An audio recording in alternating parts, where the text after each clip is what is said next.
Muhammadnya adalah baginda Nabi, Nabi kita Muhammad sallallahu alaihi wasallam.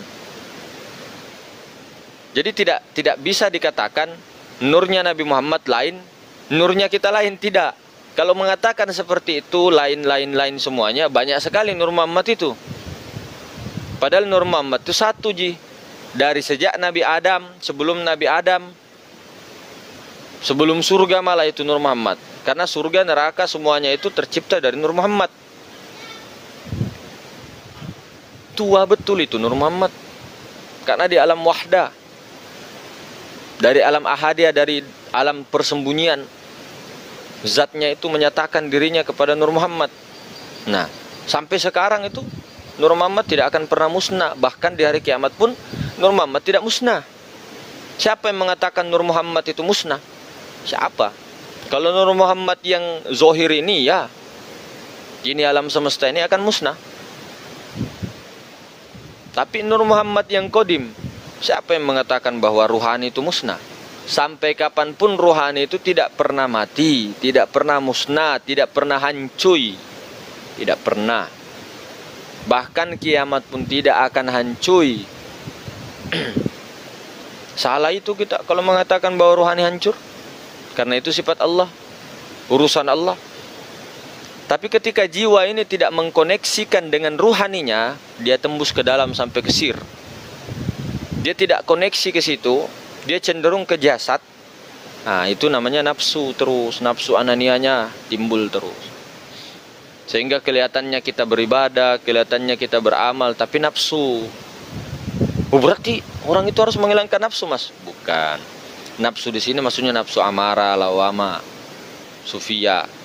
Jadi nafsunya itu nafsu anania, nafsu akan dirinya, perasaannya, diri kemakhlukannya.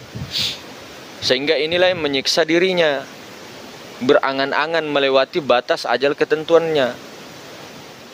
Angan-angan ini yang menyiksa, pikiran perasaan inilah yang menyiksa kita, inilah neraka. Ketika kita masih terkoneksi dengan diri jasmani. Kalau kita itu dibilang cenderung mempelajari ilmu ma'rifat, alhamdulillah.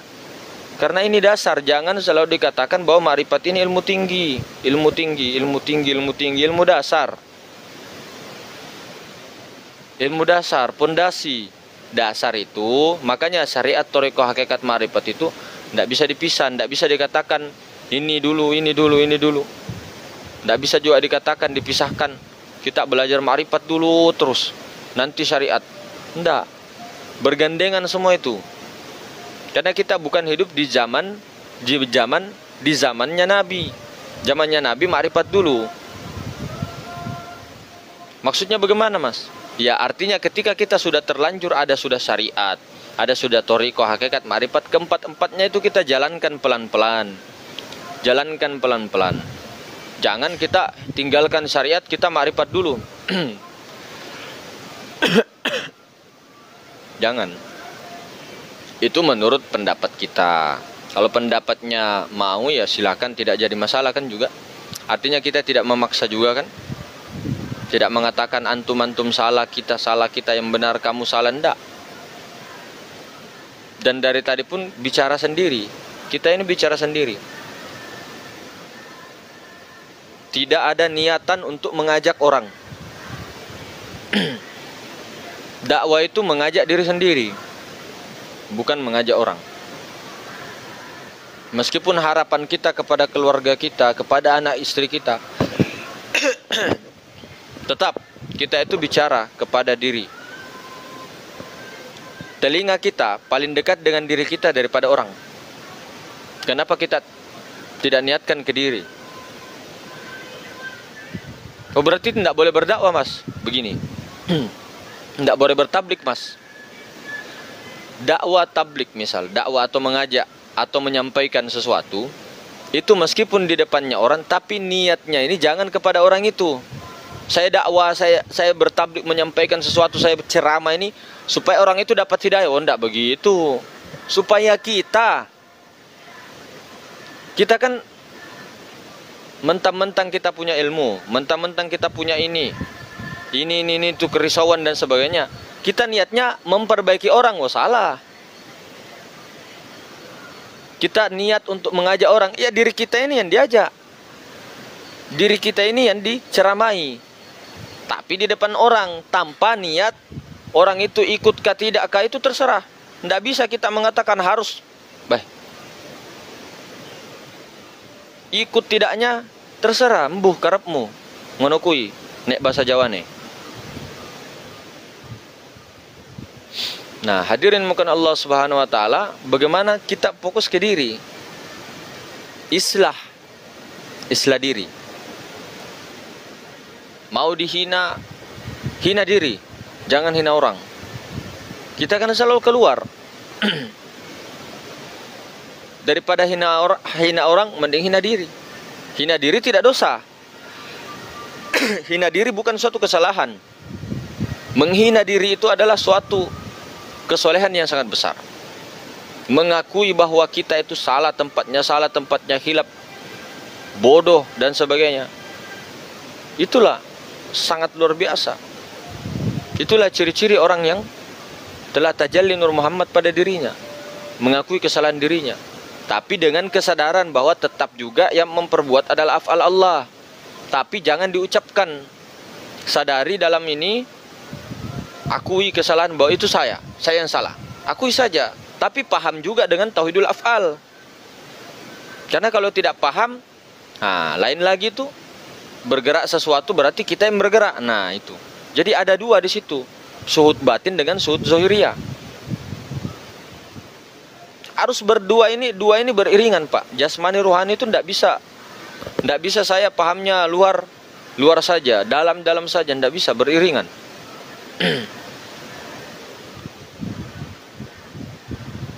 Jadi itulah daripada kesempurnaan, daripada kita belajar segalanya untuk menyempurnakan itu. Adab dan akhlak. Adab itu pada zahir, akhlak itu pada batinnya. Maka hadirin semulakan Allah Subhanahu wa taala, itulah Nabi kita Sayyidina Muhammad Rasulullah sallallahu alaihi wasallam diutus untuk menyempurnakan adab dan akhlak. Adab itu secara zahirnya, taulah bagaimana adab-adabnya. Kemudian akhlaknya daripada segi batinnya. Makanya pernah kita jelaskan, adab itu dalam segi zahiriyah dia tidak beradab, tapi akhlaknya bagus. Maksudnya bagaimana? Secara syariat dia kakinya di atas kepala, ongkang-ongkang kaki dan sebagainya. Tapi akhlaknya dalam pandangan batinnya itu tidak seperti itu orangnya. Ada orang ngangguk-ngangguk, tabe-tabe, nun sewu dan sebagainya misal, atau permisi, bagus, bungku-bungku. Tapi akhlaknya dalam itu dia benci. Ada yang begitu. Ada kedua-duanya, adab dan akhlak tidak ada. Tapi itu semua proses, tidak kita salahkan. Tidak juga kita mengaku bahwa kita begini dan sebagainya, tidak. Artinya kita ini saling belajar semua, muzakarah semua, diulang-ulang supaya masuk ke dalam jiwa kita, merasuk ke dalam kolbu nurani kita, sampai kolbu sir Rabbaniyah. Merasuk dia, tembus dia.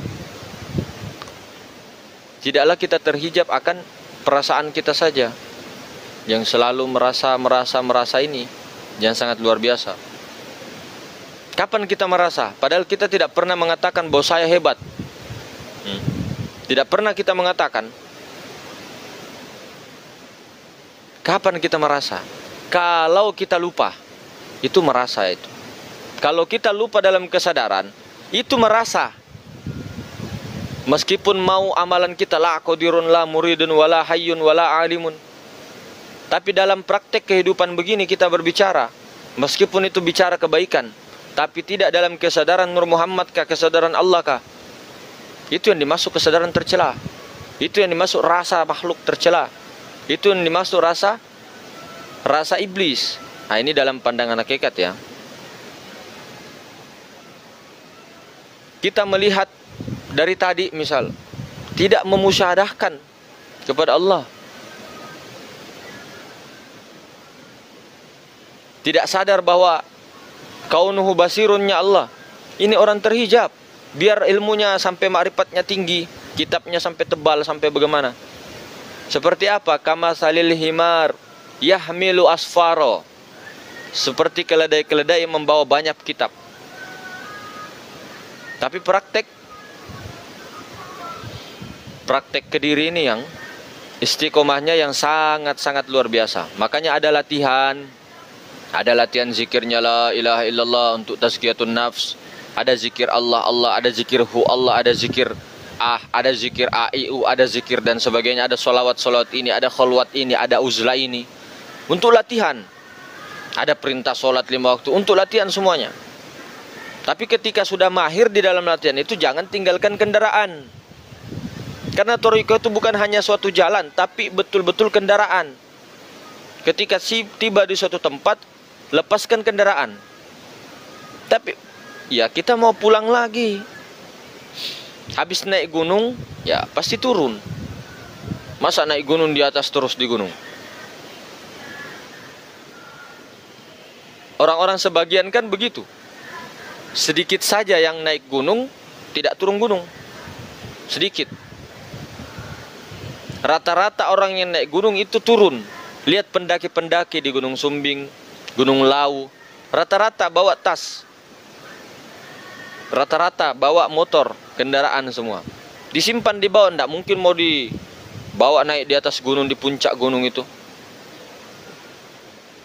Nah, setelah selesai hajatnya turun. Begitu juga dengan orang-orang yang belajar ilmu ma'rifat, belajar thariqah hakikat. Jangan lupa syariatnya ini. Jangan lupa syariat. Meskipun kita itu masih lemah, jauh. Ada niat. Niatnya karena Allah lillahi ta'ala. Bukan karena sesuatu. Niatnya semua. Ini yang paling penting juga hadirin semulakan. Sebelum melakukan sesuatu niatnya dan sebagainya, setelah melakukan sesuatu niatnya, ketika sedang melakukan sesuatu. Baik, bukannya orang ma'rifat itu tidak berniat. Tidak berniat lagi, Mas. Tidak berniat lagi maksudnya itu kata-kata mantik, jangan engkau merasa berniat. Jangan kita yang berniat di situ. Siapa yang berniat? Siapa yang berniat? Itulah diri sejati yang berniat. Diri yang batin itu yang berniat. Bukan diri kita yang perasaan pikiran ini. Diri Nur Muhammad Rasulullah itu yang berniat. Ketika mau sholat, itu juga yang berniat. Karena yang sholat secara hakikatnya itu Nur Muhammad Rasulullah. Tapi kalau secara ma'rifatnya, yang tidak bisa juga dikatakan Allah yang sholat. Af'alnya, sifatnya. Kalau secara syariatnya ya tubuh yang sholat, ruhani yang dipersembahkan. Kelihatannya loh secara syariatnya, secara kenyataannya tubuh yang sholat, rukuk dan sebagainya. Tapi secara hakikatnya ternyata bukan tubuh yang sholat, Nur Muhammad Rasulullah. Nah, secara ma'rifat kedudukannya ternyata tidak ada siapa-siapa. Al-abidu wal ma'budu wahid. Yang menyembah, yang disembah ahad. Itu juga kelirunya kita kalau mengatakan bahwa sholat itu menyembah. Karena kalau mengatakan sholat menyembah berarti ada yang di depan disembah. Padahal tidak begitu konsepnya. Bagaimana kita di dalam mendirikan sholat itu supaya dapat sholat terhubung. Tidak mungkin bisa terhubung. Tidak mungkin seseorang itu bisa sholat kalau tidak ada syahadat. Syahadatnya belum benar penyaksiannya, belum musyahadah. Bagaimana bisa sholat? Sementara sholat itu adalah wasil, terhubung. Ketemu dia dengan Allah, berhadap-hadapan. Musyahadah bukan berarti dua. Dianya tidak ada. Pandangannya pandangan Rasulullah melihat Allah, atau pandangan Allah menyaksikan Allah. Harus wajib. Allah itu mana, Mas? Coba tunjukkan. Dekat tak tersentuh, jauh tak berjarak. Bikulli syai'im muhit. meliputi segala sesuatu. Luar, dalam, atas, bawah, kanan, kiri, tidak ada. Itu bukan. Tapi ternyata dia juga di atas, jadi di bawah, di kanan, kiri. Tapi kalau ditunjuk batal, karena kalau ditunjuk di sini, ya di sana siapa? Kan isyarat semua. Itulah zatnya yang wajib wujud kepada meliputi segala sesuatu.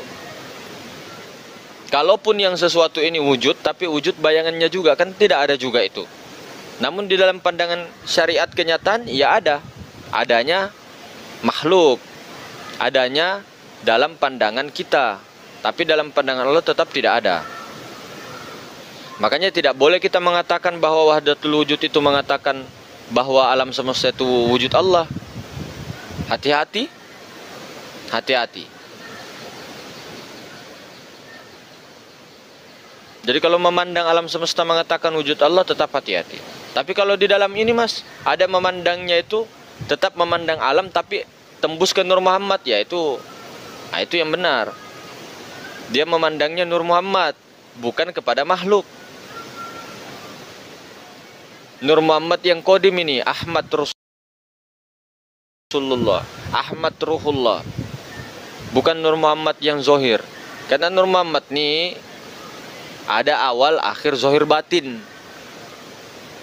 Nur Muhammad awal, Muhammad akhir, Muhammad zohir, Muhammad batin. Jadi bagaimana? Sebenarnya simpelnya, supaya kita tidak terlalu berbelit-belit dulu, mesra dulu daripada itu, ini kan saja jasmani ruhani.